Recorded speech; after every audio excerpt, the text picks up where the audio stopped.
ఈ రోజు తుమ్మ పలికే వారి పేరు, ఊరి పేరు పెద్దగా చెప్పండి. తుమ్మలపల్లి శ్రీదేవి, నెల్లూరు జిల్లా, రాపూర్ మేడం. ఓకే, మనం 15 ఇవాళ భగవద్గీతలో మొదటి అధ్యాయంలో 15వ శ్లోకం చెప్పుకుంటున్నాం. రెడీనా శ్రీదేవి గారు? Ready madam.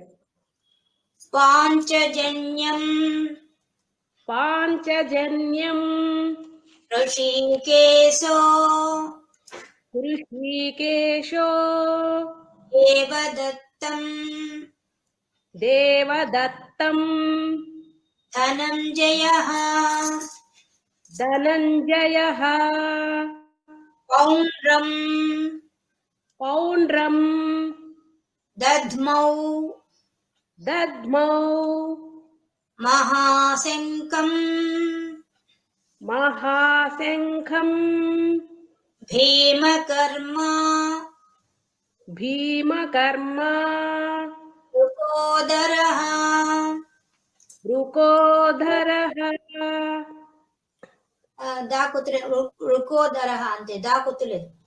పాంచజన్యం హృషీకేశో పాంచజన్యం హృషీకేశో దేవదత్తం ధనంజయః దేవదత్తం ధనంజయః పౌండ్రం దద్మౌ పౌండ్రం దద్మౌ మహాశంకం మహాశంఖం భీమకర్మ వృకోదరః భీమకర్మ వృకోదరః పాంచజన్యం హృషీకేశో పాంచజన్యం హృషీకేశో దేవదత్తం ధనంజయః దేవదత్తం ధనంజయః పౌండ్రం దద్మౌ మహాశంఖం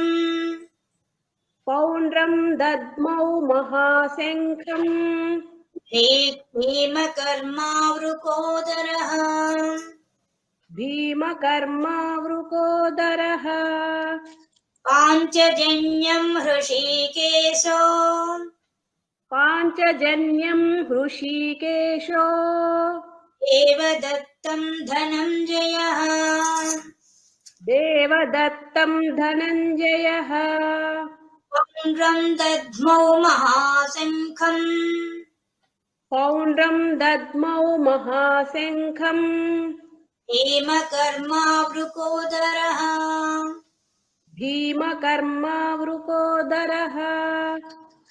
ఇదే మ్యూట్ చేసుకోండి. మనకు యుద్ధ రంగంలో వచ్చిన తర్వాత ధృతరాష్ట్రుడు అడిగాడు యుద్ధ రంగంలో ఏం జరుగుతోందో అని.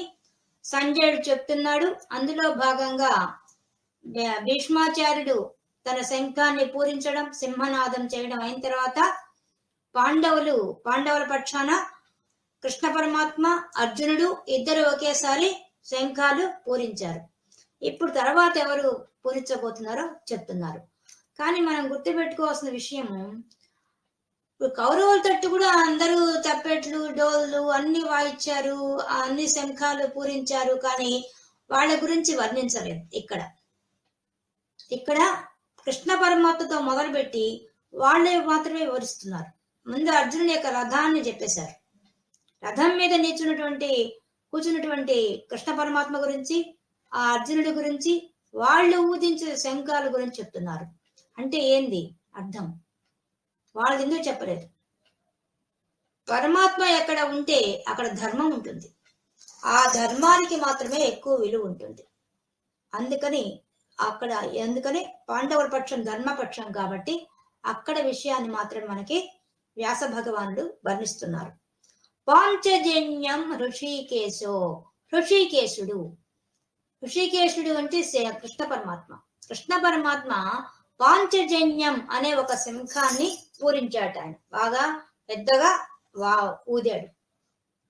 దేవదత్తం ధనంజయః, దేవదత్తం అనే ఒక శంఖాన్ని ధనంజయుడు అంటే అర్జునుడు ఊదాడట. పౌండ్రం దద్మౌ మహాశంఖం భీమకర్మ వృకోదరః. భీమకర్మ, భీముడు భీముడు ఏం చేశాట, మహాశంఖం, చాలా గొప్పదైన శంఖాన్ని, అది కూడా దాని పేరేంది, పౌండ్రం. ఆ శంఖాల పేరు చెప్తున్నారు చూడండి. కృష్ణ పరమాత్మ ఊదిందేమో పాంచజన్యం, ధనంజయుడిని అర్జునుడు ఊదిందేమో దేవదత్తం, భీముడు ఊదింది పౌండ్రం అని చెప్తున్నారు. దధ్మవు అంటే ఊదారు, పూరించారు.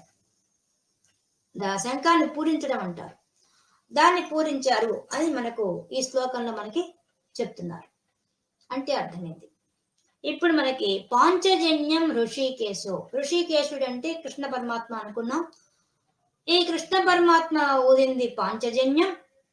ఇప్పుడు మనం కథ ప్రకారం చూస్తే ఈ పాంచజన్యం అనే శంఖము కృష్ణ పరమాత్మకి ఎలా వచ్చింది? ఆయన పంచజనుడు అనేటువంటి ఒక రాక్షసుడు. ఆ రాక్షసుడు ఒక శంఖంలో పోయి దాంకుంటే ఆయన్ని సంహరించి ఆ శంఖాన్ని తన వశం చేసుకున్నాడు కృష్ణ పరమాత్మ. ఆ రాక్షసుని సంహరించిన కోసంగా తీసుకొచ్చాడు. ఇది కథ లీలా ప్రకారంగా. ఆ విధంగా వచ్చింది కృష్ణ పరమాత్మకి ఆ శంఖం. ఇక రెండో అర్థానికి వెళ్తే ఈ పదాల్లో పాంచజన్యం, పంచ అంటే 5, పంచజన్యులు అంటే మనలో ఉండే పంచ జ్ఞానేంద్రియాలు. ఈ పంచ జ్ఞానేంద్రియాలు నడిపే ఒక సారథి. ఆ సారథి ఎలా ఉండాలి? పంచ జ్ఞానేంద్రియాలే ఆ గుర్రాలు. అంటే మనకుండే కళ్ళు, ముక్కు, చెవులు, నాలుక, చర్మం, ఈ పంచ జ్ఞానేంద్రియాలని నడిపే శక్తి ఎవరికి కావాలా? సారథికి కావాలి. ఆ సారథి ఎలా ఉండాలి? బాగా బుద్ధిమంతుడుగా ఉండాలి. బుద్ధి నడిపించాలి. అంటే దాన్ని పగ్గం వేసి పట్టుకుంటే కానీ ఇంద్రియాలు నిలబడవు. పగ్గం వేసి ఎలా పట్టుకుంటావు? రథం మీద కూర్చున్న సారథి ఆ రథానికి ఉండే గుర్రాలు నడపాలంటే ఎలా చేస్తాడు? అవి అటు ఇటు పోకుండా వాటిని ఒక కళ్ళెం వేసి పట్టుకొని వాటిని నడిపిస్తాడు. ఒక సక్రమమైన మార్గంలో నడిపిస్తాడు. అది సారథి చేసే పని. ఆ సారథే మన కృష్ణ పరమాత్మ. అందుకని ఋషికేశ. ఋషికేశ అంటే ఇంద్రియములకు అధిపతి, ఇంద్రియములకు ఈశ్వరుడు. ఋషికేశుడు అంటే మీనింగ్ అది. ఋషికములు అంటే ఇంద్రియాలు, ఈశ్వరుడు అంటే వాడి నియామకుడు, వాటిని నియమించేవాడు. అంటే పగ్గం ఎవరి చేతిలో ఉంది? ఇప్పుడు ఇంద్రియాలనే గుర్రాలు ఎవరి చేతిలో ఉన్నాయి? ఆ పరమాత్మ చేతిలో ఉన్నాయి. ఆయన పట్టుకొని ఏం చేస్తున్నాడు? సక్రమమైన మార్గంలో నడిపిస్తాడు. ఆయన సక్రమమైన మార్గంలో ఎక్కడ తీసుకెళ్తాడు? క్షేమంగా గమ్యం చేరుస్తాడు. ఎక్కడికి పోవాలో, ఎక్కడికి నువ్వు పోవాలనుకు చేరవలసిన ప్రదేశం ఏదుందో అక్కడికి నిన్ను చేరుస్తాడు. అది ఆయన చేసే పని. మరి దాన్ని మనకు అన్వయించుకుంటే, మన జీవితాన్ని మార్చుకుంటే ఎలా? ప్రపంచంలో ఉండే ప్రతి విషయాన్ని మన ఇంద్రియాలతోనే గ్రహిస్తున్నాం, అవునా కదా? మనకు నచ్చిన దాంతంతా కళ్ళు వెతుక్కుంటూ చూస్తున్నాయి. మన నచ్చిన విషయాలంతా చెవులు వింటున్నాయి. మన నచ్చినవన్నీ వాసన చూస్తోంది ముక్కు. మన నచ్చిన రుచికరమైన పదార్థాలు తెగదింటోంది నాలుక. ఇంకా చర్మం చెప్పనే వల్ల దీని సౌందర్యం కోసం తోమిందే మనం. ఎన్ని వేయాలో అన్ని వేస్తున్నాం. ఈ 5 ఇంద్రియాలు పట్టపగ్గాలు లేకుండా పోతున్నాయి. వీటి వల్ల మనం ప్రపంచ విషయాల్లో మునిగి తేలిపోతున్నాం. దానివల్ల చెడిపోయేది ఏది? మొట్టమొదట మనసే. ఆ మనసు చెడిపోతుంది. మనసు అనేది లేకపోతే ఈ ఇంద్రియాలు పనిచేయవు. వెత్త గోళాలు. కళ్ళు అనే ఒక గోళం, ఒక రంధ్రాలు, ఉత్త రంధ్రాలేవి. కానీ వాటిని నడిపించేది ఏది? మనస్సు. ఆ మనసే ఆ గుడ్రాలకు దారికి మధ్యలో ఉండే కళ్ళెం. ఆ కళ్ళే మనస్సు. ఆ మనసు పట్టు నడిపించే సారథి కృష్ణ పరమాత్మ, ఆ బుద్ధి.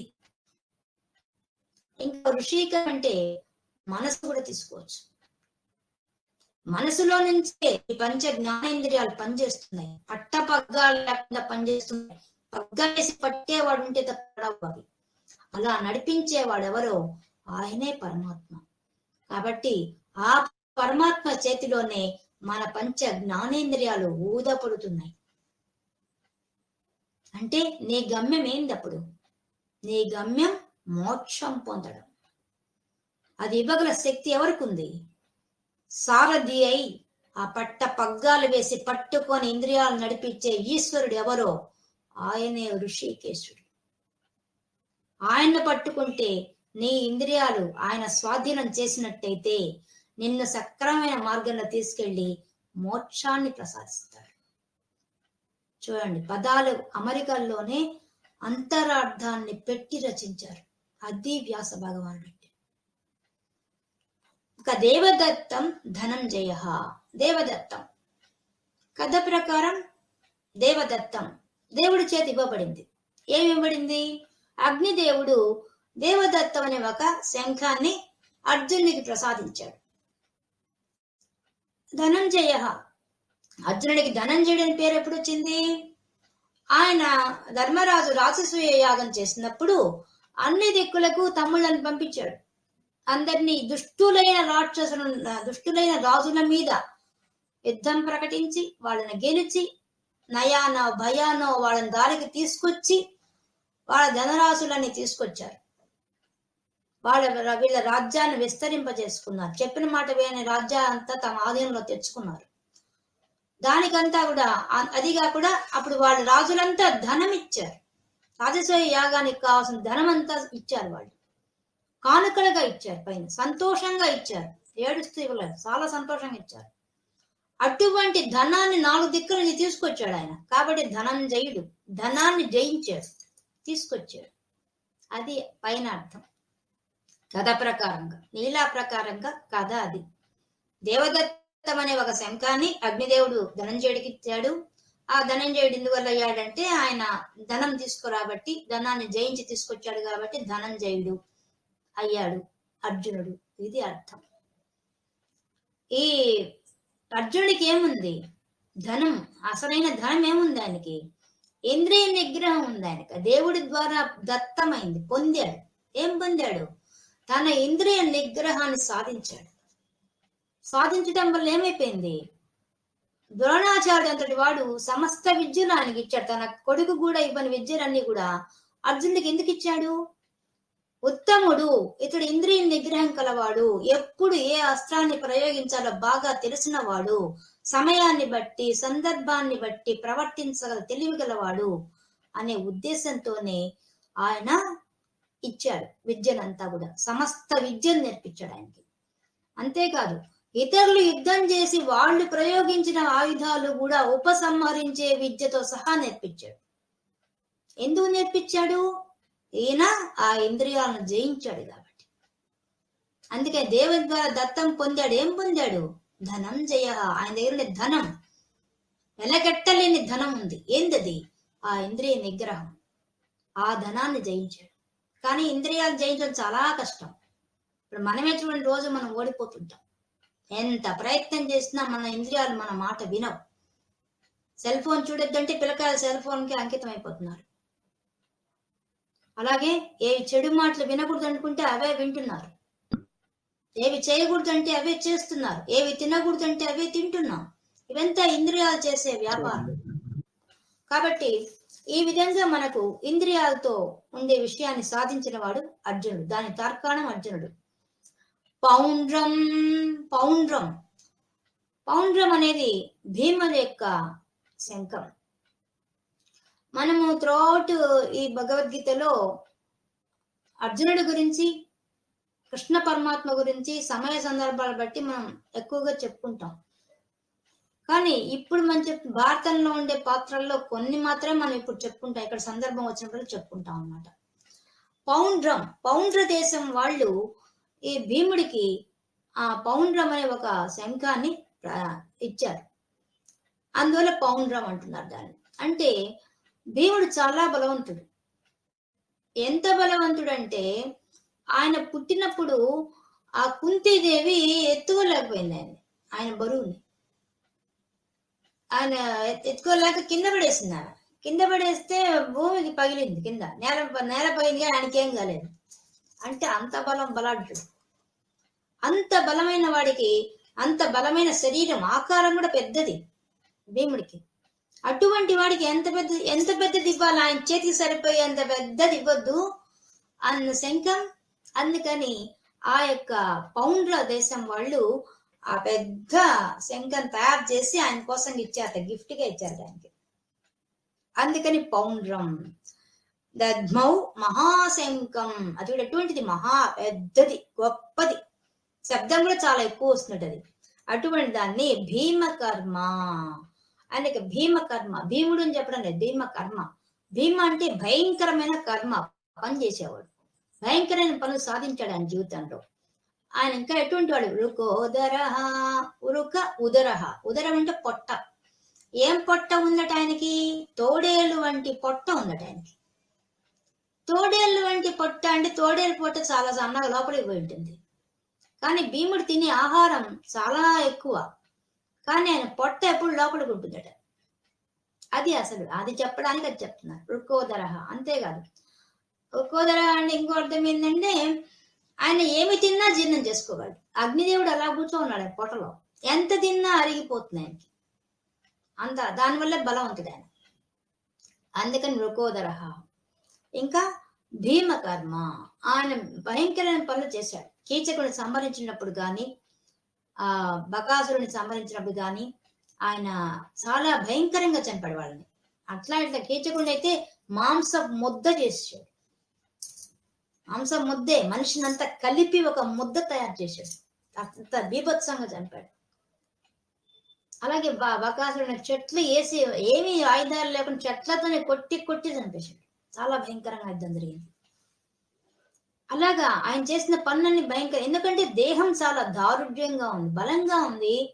ఆయన చేతి, ఆయన దగ్గరికి వచ్చిన పనులు కూడా భయంకరమైనవి. ఆ జరాసంధుడు కూడా ఆయన చీల్చి రెండు పక్కలకు విసిరేశాడు ఆయన శరీరాన్ని. అంటే ఎంత బలం ఉంది, ఒక మనిషిని సగాన్ని చీల్చేశాడు, చీల్చి అటుపక్క ఇటుపక్క వేసాడు, అంత బలం ఉంది ఆయనకి. కాబట్టి భీమకర్మ, ఆయన చేసిన భయంకర పనులు కాబట్టి ఆయన భీమకర్మ అని చెప్తున్నారు. కానీ మనం గుర్తుంచుకోవాల్సింది, భీముడు ఎంత పరాక్రమవంతుడో అంత ధర్మానికి కట్టుబడ్డవాడు, అంత దయగల మనసు కూడా కలవాడు. మనం అది కూడా గుర్తుపెట్టుకోవాలి. కొంతమందికి బాగా బలం ఉందనుకోండి, పొగురుంటుంది, ఎదుటి వాళ్ళని లెక్క చేయకుండా మాట్లాడేది ఉంటుంది. కానీ భీముడు ఎప్పుడు వాళ్ళ అన్నను ఎదిరించి మాట్లాడలేదు. ఆయన ఏం చెప్తే దాన్ని శిరోధార్యంగా చేశాడు ఆయన. కాకపోతే ఆయన ఆవేశపరుడు కాబట్టి, ఆవేశం బలం ఉంది కాబట్టి ఆవేశం ఉంది, అది ఆ సందర్భాన్ని బట్టి ప్రకటించేవాడు. 5 మందిలో ఆయన ఒక్కడే తన ప్రతిజ్ఞలు బాగా చేశాడు. ఎందుకు చేశాడు, ఆ సందర్భంలో అధర్మం ఎక్కువ తట్టుకోలేకపోయాడు, బలం ఉంది కాబట్టి, ఎదుర్కోగలదు కాబట్టి. అందుకని ఆయన ప్రతిజ్ఞలు చేశాడు. అవి తప్పించి ఇంకెక్కడ ఆయన ఆవేశం వల్ల అనర్థం జరిగినట్టుగా లేదు. అంత బలం ఉన్నా కూడా ఎవరిని ఏడిపించలేదు, అన్ని మంచి కార్యాలకే బలాన్ని ఉపయోగించుకున్నాడు. అంత గొప్పవాడు భీముడు. కాబట్టి ఈ విధంగా ఈ శ్లోకంలో మనకి పాంచజన్యం అనేది ఆ కృష్ణ పరమాత్మ ఊదినట్టుగా, దేవతత్వం అనే ఆ శంఖాన్ని అర్జునుడు ఊదినట్టుగా, పౌండ్రం అనే ఒక శంఖాన్ని భీముడు ఊదినట్టుగా ఈ శ్లోకంలో మనకు తెలియజేశారు. తర్వాత 16వ శ్లోకం పలికేవాళ్ళు రాధిక మేడం, అనంతపూర్ నుంచి మేడం. ఓకే, రెడీనా? Ready madam. అనంత విజయం రాజా, అనంత విజయం రాజా, కుంతీ పుత్రో యుధిష్ఠిరః, కుంతీ పుత్రో యుధిష్ఠిరః, నకులః సహదేవశ్చ, నకుల సహదేవశ్చ, సుఘోష మణిపుష్పకౌ, సుఘోష మణిపుష్పకౌ, అనంత విజయం అనంత విజయం రాజా, రాజా, కుంతీ పుత్రో కుంతీ పుత్రో యుధిష్ఠిరః, యుధిష్ఠిరః, నకులః నకులః సహదేవశ్చ, సహదేవశ్చ, సుఘోష సుఘోష మణిపుష్పకౌ, మణిపుష్పకౌ, అనంత విజయం రాజా, అనంత విజయం రాజా కుంతీ పుత్రో యుధిష్ఠిరః కుంతీ పుత్రో యుధిష్ఠిరః నకులః సహదేవశ్చ నకులః సహదేవశ్చ సుఘోషమణిపుష్పకౌ సుఘోషమణిపుష్పకౌ అనంత విజయం రాజా అనంత విజయం రాజా కుంతీ పుత్రో యుధిష్ఠిరః కుంతీ పుత్రో యుధిష్ఠిరః నకులః సహదేవశ్చ నకుల సహదేవశ్చ సుఘోషమణిపుష్పకౌ. సుఘోషమణిపుష్పకౌ. రాధిక్ గారు మ్యూట్ చేసుకోండి. అనంత విజయం రాజా కుంతీపుత్రో యుధిష్ఠిరః. ఇక్కడ మొట్టమొదటి వాక్యంలో ధర్మరాజు గురించి చెప్తున్నారు. ధర్మరాజు అనంత విజయం అనే ఒక శంఖాన్ని పూరించాడు అని చెప్తున్నారు. రాజా ఆయన రాజు, ఓ రాజా, రాజు అయిన ఆ యొక్క కుంతీపుత్రు, ఆ కుంతీదేవి యొక్క కుమారుడైనటువంటి యుధిష్ఠిరః, ఆయన పేరు యుధిష్ఠిరుడు మొట్టమొదటి పేరు, కానీ ఆయన చేసిన ధర్మం వల్ల ధర్మరాజు అని పేరు పొందాడు. యుధిష్ఠిరః ఆయన ఏం అనంత విజయమైన ఒక శంఖాన్ని పూరించాడు.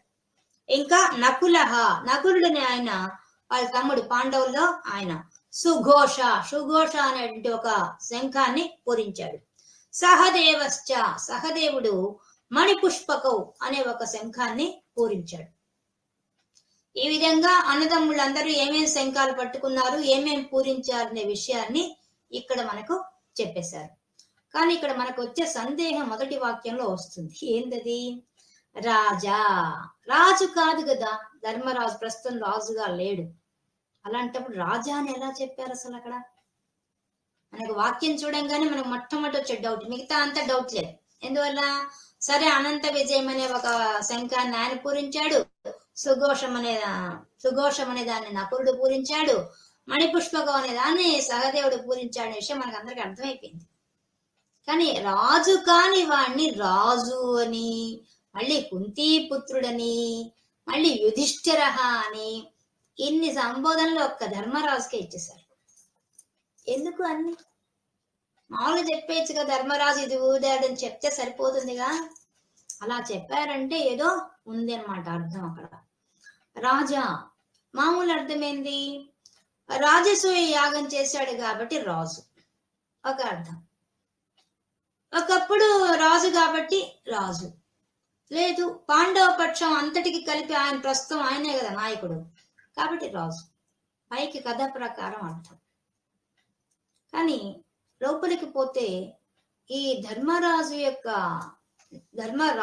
పేరే రాజుగా సంపాదించాడు. రాజు అంటే రంజింపచేయువాడు రాజు. రంజింపచేయడం అంటే అందరినీ ఆనందింప చేయగలవాడు రాజు. సామాన్యమైన వ్యక్తి కాదు ఈ ధర్మరాజు. మనకు భారతంలో చూస్తే ధర్మరాజు మీద మనకి ఎక్కడ కోపం వస్తుందంటే, ఈయన జూదానికి వెళ్ళడం, జూదంలో ఓడిపోవడం, ఈయన వల్లే కదా వాళ్ళంతా కష్టాలు పడ్డారని మనము ఈయన్ని దూషించే వాళ్ళు ఎక్కువ ఉంటారు ధర్మరాజుని. కానీ మనం భారతాన్ని క్షుణ్ణంగా పరిశీలన చేస్తే ధర్మరాజు ఎంత గొప్పవాడో మనకు అర్థమవుతుంది. మనం ఆ వేలో ఎప్పుడు చదవం భారతాన్ని. అసలు భారతాన్ని ఎవరు చదవరు. ఎవరెవరో రచించి నేను చదివేసి ఆలోచనలు అలా వచ్చేస్తాయి అందరికి. కానీ వ్యాస భారతంలో ఏముందో మనం చూడాలి. దాంట్లో ధర్మరాజు యొక్క క్యారెక్టర్ చాలా గొప్పది. ఆయనతో సమానం వచ్చే వాళ్ళు ఎవరు లేరు, అంత గొప్పవాడు. ధర్మం బాగా తెలిసినవాడు. ఎలా? ఇప్పుడు మనకు ఆయనకిచ్చిన శంఖం కూడా అనంత విజయం, అనంతమైన విజయం సాధించాడు ఆయన.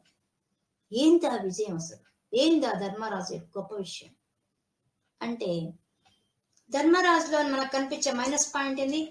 జూదం. కానీ మీకు మొన్న చెప్పేశాను, జూదంలో కేవలం ఆనాటి ఆచారం ప్రకారంగా, సంప్రదాయం ప్రకారంగా ఎవరైనా జూదానికి పిలిచినా యుద్ధానికి పిలిచినా వాళ్ళు రాకపోతే వాళ్ళు పరాక్రమహీనులు లెక్క, వాళ్ళు పరాక్రమం లేని వాళ్ళు పిరికి పందల లెక్క. ఆనాటి ఆచారాన్ని బట్టి ఆయన దాన్ని అనుసరించాడు. కానీ నిజానికి ఆయనకి జూదం ఇష్టం లేదు, జూదం ఆడడం కూడా సరిగ్గా రాదు ఆయనకి. అది కూడా తెలుసుకోవాలి, ఆయన ఆడడం కూడా రాదు సరిగ్గా. కానీ ఆనాటి ఆచారం ప్రకారంగా వెళ్ళాడనమాట.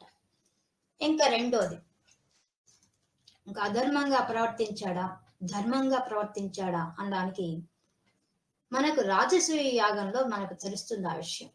ఏం తెలుస్తుందంటే, ఇది చాలా మందికి తెలియదండి, భారతంలో ఉంది ఈ విషయం. ఈ విషయం ఎవరు చెప్పరు, అసలు సినిమాల్లో కూడా చూపించారు. భారతంలో కీలకమైన విషయం ఇది, చాలా వెరీ వెరీ ఇంపార్టెంట్ పాయింట్, కానీ ఎవరు చూపించలేదు. ఏంటంటే, రాజసూయ యాగం చేయమని చెప్పి నారద మహర్షి దేవలోకం నుంచి వచ్చి, మీ తండ్రి పాండురాజు గారు కోరుకుంటున్నారు, నువ్వు రాజసూయ యాగం చేయమని చెప్పి ధర్మరాజును అడుగుతారు. అడిగినప్పుడు వ్యాసుడు వస్తాడు. అప్పుడు ధర్మరాజు ఒకటే మాట చెప్తాడు, రాజసూయ యాగం చేస్తే తర్వాత ఏదో అనర్థాలు జరుగుతాయని తెలుసుకున్నానని శాస్త్రంలో ఉంది, అందుకని నేను రాజసూయ యాగం చేయను అని చెప్తాడు.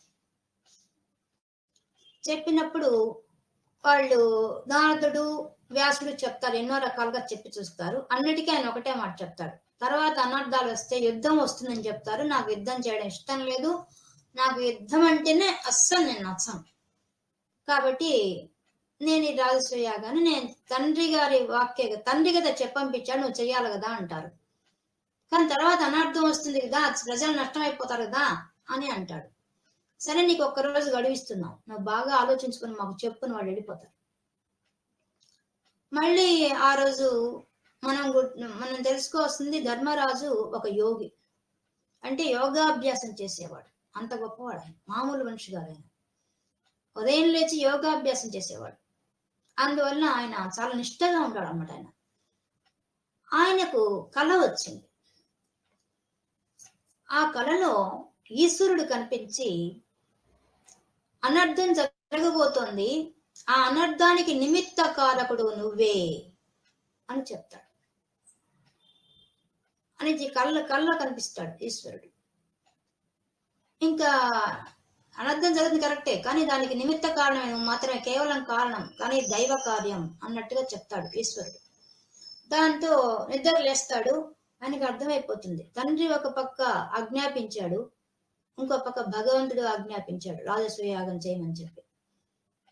అప్పుడు పక్క రోజు వ్యాసుడు నారదుడు వచ్చి అడుగుతారు, ఏమి నిర్ణయించుకున్నావు అంటే, నేను యాగం చేయడానికే నిర్ణయించుకున్నానని చెప్తాడు. అప్పుడు రాజసూయ యాగం జరుగుతుంది.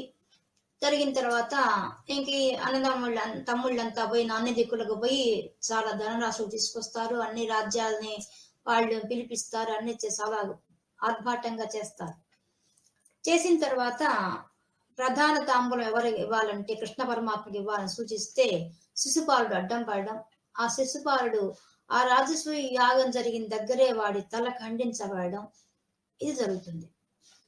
జరిగిన తర్వాత అందరూ వెళ్ళిపోతారు. అందరూ వెళ్ళిపోయిన తర్వాత ఈ ధర్మరాజు వ్యాసుడిని అడుగుతాడు, ఏదో అనర్థం జరుగుతుంది అన్నారు కదా రాజసూయం వల్ల, ఇవి ఇప్పుడు మన ప్రత్యక్షంగా శిశుపాలుడు బలయ్యాడు చూశాం కదా, రాజసూయ యాగం అవి అవుతూ ఉండగానే ఇంకా పూర్తిగా ఆ తాంబూలం ఒకటే లాస్ట్, అప్పుడే ఒక అనర్థం జరిగిపోయింది కదా, ఇంతటితో ఆగిపోయిందా అని ఆనందంగా అడుగుతాడు.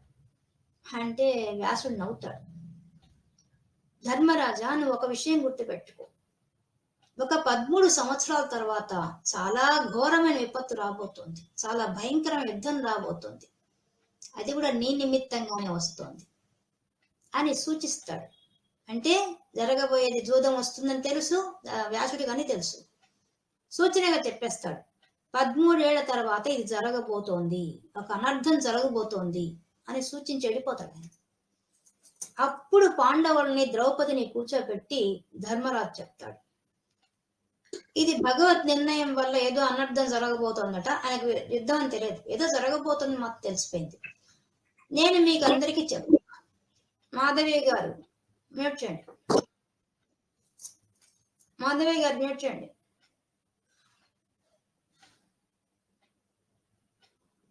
ఆయన ఏం చెప్తాడంటే ఏదో అనర్థం జరగబోతున్న విషయం సూచన వచ్చేసింది. కాబట్టి మీకు అందరికీ నేను చెప్పేది ఏంటంటే, నేను ఈ రోజు నుంచి నా ఎదురుగా ఏమి జరిగినా నేను నోరు ఎత్తను, నేను మాట్లాడను.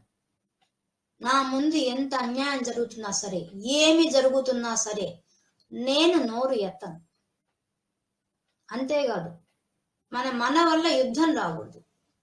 కాబట్టి మీరు కూడా నోరెత్తకూడదు. మీరందరూ నా సహకరించాలి